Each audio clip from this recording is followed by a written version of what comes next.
Sony just couldn't let Microsoft do all the anxiety spending in the last month. While Activision seems to be joining Phil Spencer's camp, Sony is anteing up by buying out Bungie as the gaming acquisition du jour. At least, that's the reactionary take people keep saying. Obviously, massive corporate acquisitions take months to iron out, not 2 weeks. And I see the Bungie grab not as a mere counterattack, but as just one step in Sony's ambitious strategy for the future of PlayStation. So let's talk about how Sony's Bungie buy fits into its larger PlayStation plans.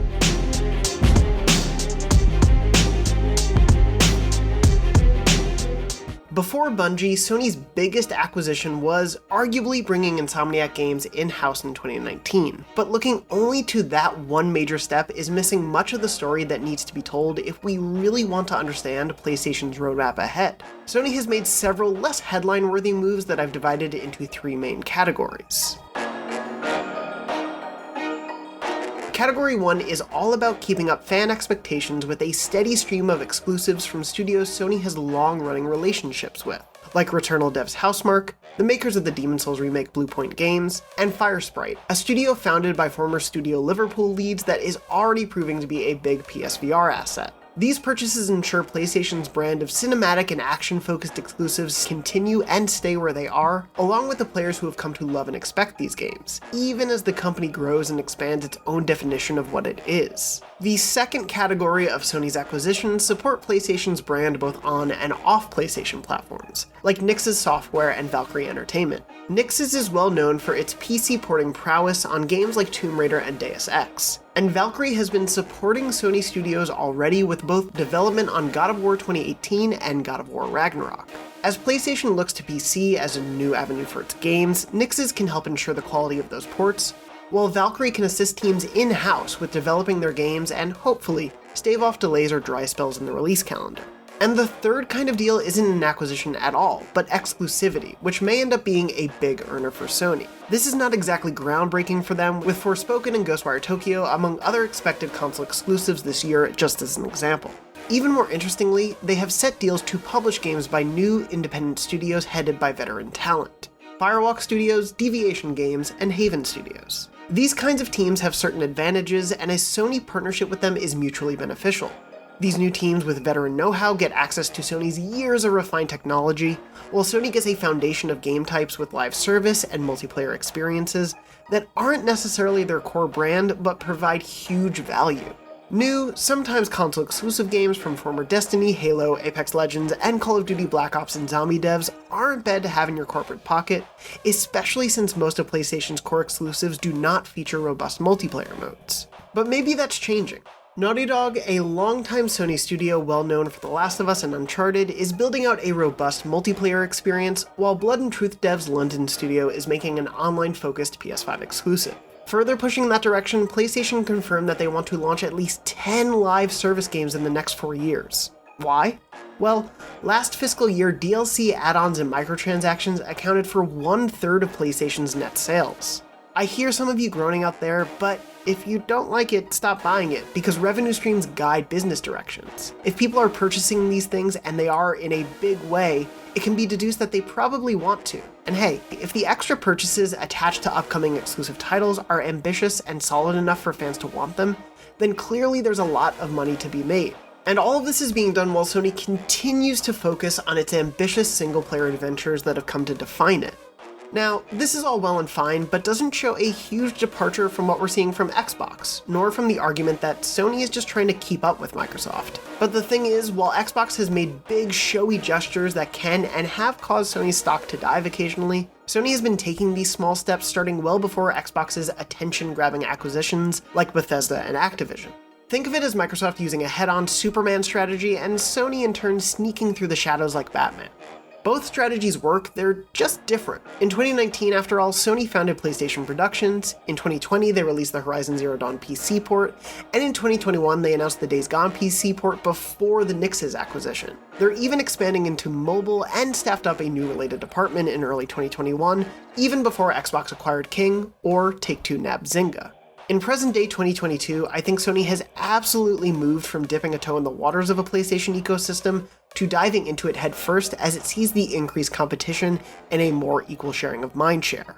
Let's consider what PlayStation's best known for now: high-quality cinematic action and story franchises. Sony fought hard for that reputation too, becoming the home of iconic and beautiful franchises in the PS3 era when they needed to justify why someone should buy the expensive console instead of the Xbox 360. They did an excellent job of solidifying their brand by building up those franchises, and Xbox hasn't been a slouch either, choosing to invest in services in a similar way this past generation.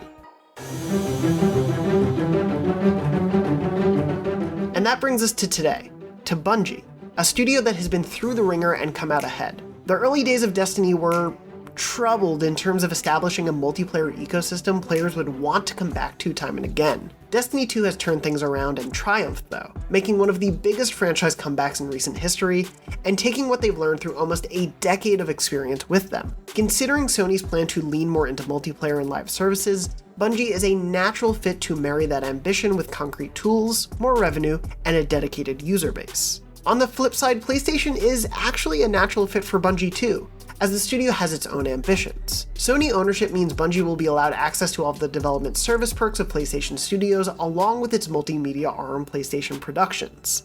What I mean to say is Destiny can potentially be more than a game, perhaps a movie, a series, or even a music venture. Sony's Hiroki Totoki recently said as much on a recent earnings call. Quote, "Bungie wants to nurture the IP they have in a multi-dimensional manner, and that's their hope. For that, we believe we can help that.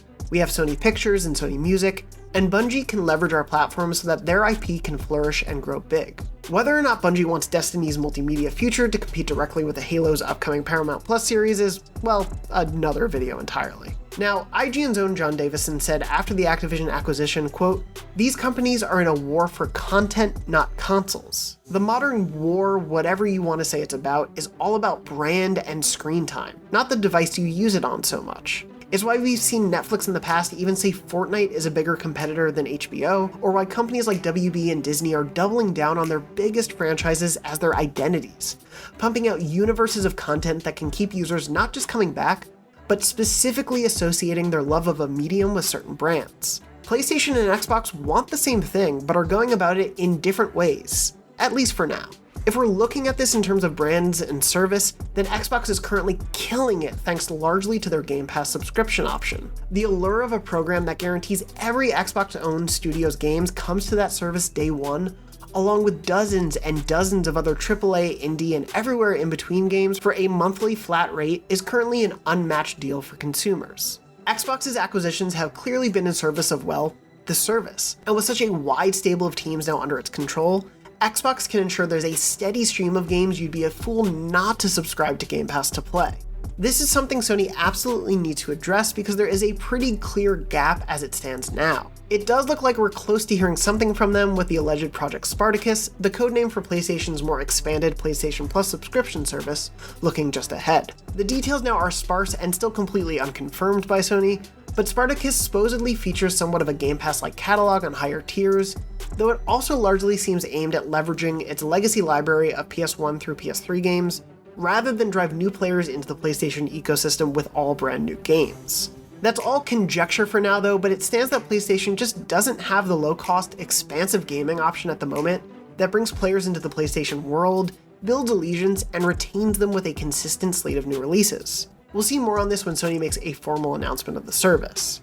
SIE CEO Jim Ryan has said the hope is to expand the tens of millions of players to PlayStation exclusives into hundreds of millions. And that plan isn't something the company has rushed together in the days since the Activision acquisition, or even the Bethesda deal. But it's understandable why some may think Sony hasn't been making as concerted an effort as Xbox or responding quickly to their moves. The massive amounts of money Microsoft has invested, the justly celebrated low cost of Game Pass, and the volume around the conversations those moves generate. These have all been more consumer-facing moves that the player can immediately see the repercussions of. Sony partnering with studios for games years in the future, or an acquisition that doesn't necessarily bring more exclusives to PlayStation players, it's more difficult to parse, but ultimately done in service of a similar goal, giving more players a reason to invest in the PlayStation ecosystem. We just won't quite know the full extent of whether Sony's plans have paid out for years to come, but deals like the Bungie acquisition and Sony's investment in new and longtime studios the last few years has all been leading PlayStation and its players toward the same destination. For more on everything in the world of PlayStation, be sure to check out our preview of Horizon Forbidden West and our weekly PlayStation show, Podcast Beyond. And for everything else in the world of Sony, you're already in the right place, IGN.